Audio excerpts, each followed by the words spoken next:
Number 5. In September of 1961, a couple from New Hampshire by the name of Betty and Barney Hill claimed to have been abducted by aliens. The two had embarked on a vacation in Canada. On September 19th, they began their journey back home. At about 10 p.m., Barney, who was driving, saw a star which seemed to be moving erratically. He told Betty about it, and they both kept tabs on it as they drove along. They were just north of Woodstock when Barney noticed that the star was moving in a very unusual manner. When they arrived at Indian Head, they stopped their car and got out to have a better look.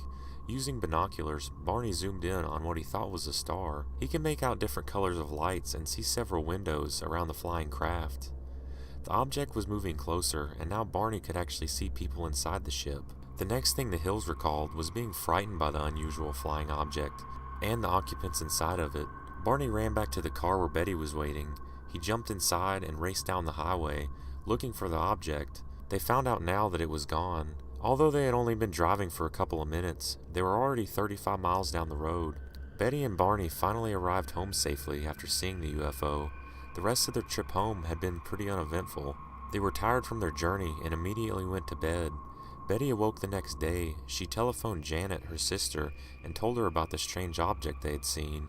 Janet urged her to call the local Air Force base and tell them what her and Barney had seen.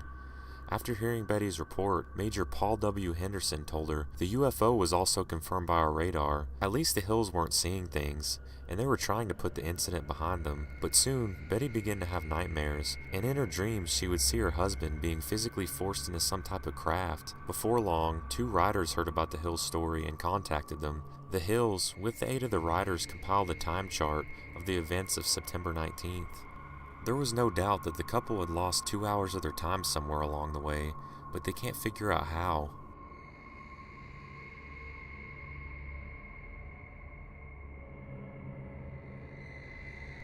Number 4. On January 6, 1976, Mona Stafford, Louise Smith, and Elaine Thomas would have a terrifying experience with a UFO and possible alien beings. The added strength of a well-conducted investigation makes this one of the most quoted events in UFO cases worldwide. This report would not only include an abduction, but other validating sightings, physical evidence, animal reaction, and electromagnetic effects. Not only was this case fully reported and researched, it was followed up upon, determining the long-range effects on the health and lives of these 3 well-regarded women. On January 6 was Mona Stafford's 36th birthday. She was joined by her best friend Louise and Elaine to celebrate the event and just get together and have a friendly dinner. The 3 good friends took their dinner plans to the Redwood restaurant, which was located south of Lancaster, Kentucky on US 27, 35 miles from their hometown of Liberty. As the 3 finished their dinner, they started out on what they thought would have been a nice, pleasant drive back to their houses. And little did they know what would lie in store for them, and what would be a night they would never and could never forget. They left Redwood Eatery around 11:15. The 3 women were in a good mood, as Louise Smith sat behind the wheel of her 1967 Chevy Nova. It should be noted that none of the 3 had any beer or liquor to drink that night. Leaving Stanford and heading for Hudsonville on Highway 78, the 3 suddenly see a bright red object in the clear night sky. The sighting frightened Mona, who thought it was an airplane on fire and heading for a crash landing. As the glowing object came closer, Smith lost control of the car. The little Chevy was now going 85 miles an hour, a speed never traveled before by Smith. In a panic, she cries, "I can't hold the car on the road." Mona reaches over and tries to help her, thinking that something was wrong with the steering, but she can't control it either. The car continued its high rate of speed, without deviation. Later, Louise would state, "My foot wasn't even on the gas pedal." In a moment, the unknown object was frighteningly close to the Chevy. It followed from behind the car for a short period of time, then flipped on its end, coming extremely close to the driver's side. All 3 women would later recall the same thing. What they were looking at was an enormous metallic round-shaped object with a dome on top, and a ring of red lights around its midsection. The women all saw it close enough to see a yellow blinking light on its underbelly. The UFO hung over the driver's side of the car before it moved ahead of it on the highway. As it did, a bluish-white light shot into the car, lighting up the interior of the vehicle. Later, Miss Smith would describe the inside of her car being filled with a haze-like air, sort of like a fog. In a second, all 3 of the women suffered from a burning sensation, so strong that they couldn't open their eyes because they were so irritated. The last thing in the memory of Smith, Stafford, and Thomas was being backed into the pasture entrance in a crazy manner. The entry was flanked on both sides by an old stone wall. 1 hour and 20 minutes later, the three found themselves back in the little Chevy, again driving toward Liberty. They were shaken and tense, with exposed areas of flesh, painful from the burns. The three frightened and scared ladies finally arrived at Mrs. Smith's home, and when they entered, they noticed that the clock in the kitchen showed 1:20 a.m., confirming that the trip of 35 miles had just taken over 2 hours. Normally it took about 45 minutes. They immediately went to their neighbor's house, who also confirmed the time loss. Confused as to what to do next, they called the police station. The next day they phoned the Navy recruiting station. Neither of the two calls offered them any aid. The Navy station did give some of the details of the event to a local Lexington TV station. The story quickly reached the press and was given a headline status.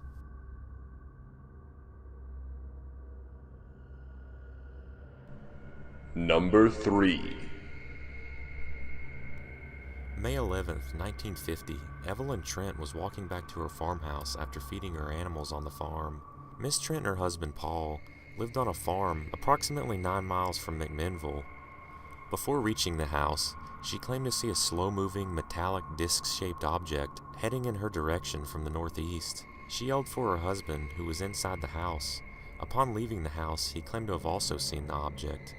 After a short period of time, he went back into their home and obtained a camera. He managed to take a few photos of the object before it sped away to the west. Paul Trent's father claimed he briefly viewed the object before it flew away. The photos were reprinted in Life magazine and in newspapers across the nation, and are often considered to be the most famous ever taken of a UFO. The photos, however, are surrounded in controversy, with many UFO researchers claiming they show a genuine, unidentified object in the sky, while many other UFO skeptics claim that these photos are just a hoax.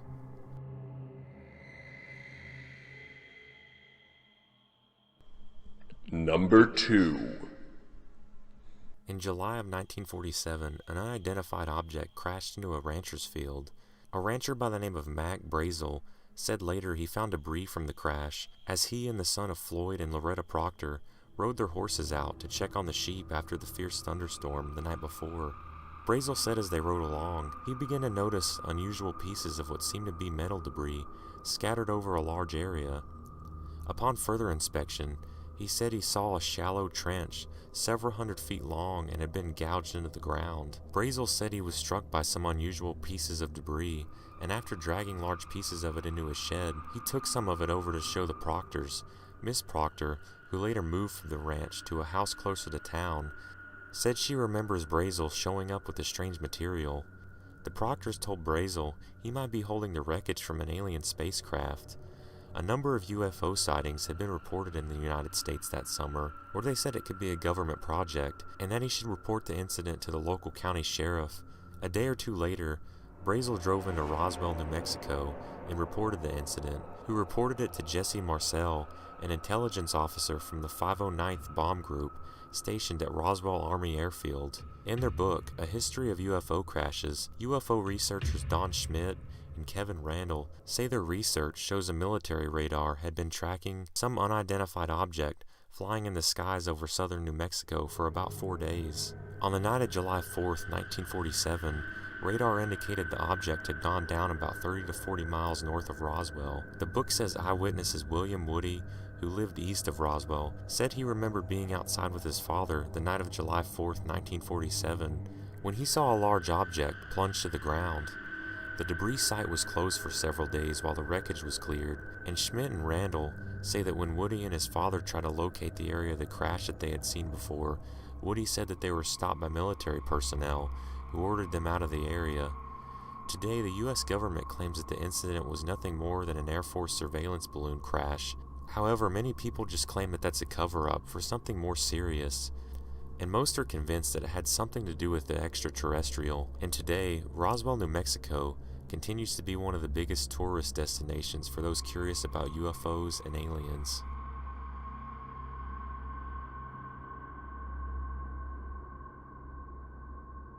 Number 1. One of the most famous and reported incidents happened on March 13, 1997, which most people know as the Phoenix Lights. Lights of varying descriptions were reported by thousands of people that night, between 7:30 p.m. and 10:30 p.m. Mountain Standard Time, in a space of over 400 kilometers from the Nevada line through Phoenix and even on the edge of Tucson, Arizona. There were allegedly two distinctive events involving the incident: a triangular formation of lights seen passing over the state, and a series of stationary lights seen in the Phoenix area. The United States Air Force later identified the second group of lights as flares dropped by an A-10 Warhog aircraft that were doing training exercises at the Berry Goldwater Range in southwest Arizona. Witnesses claim to have seen a huge V-shaped object, several football fields in size, coherently moving. It was so big that stars would disappear behind the object and reappear as it passed by. It was producing no sound and contained 5 spherical lights, or possibly light-emitting engines. Fife Symington, the governor at the time, was one of the witnesses to the incident. As governor, he ridiculed the idea of alien origin, but several years later, he called the lights he saw that night otherworldly, after admitting he saw a similar UFO. Not only were the Phoenix lights one of the most mass-reported, unexplained, extraterrestrial event, with over 1,000 people claiming to have seen them, and hundreds of 911 calls reporting the lights to the police that night, it's also one of the most recent credible event with unearthly objects, with some people claiming to have seen these lights appear again in 2007 and 2008, around the same area they did before.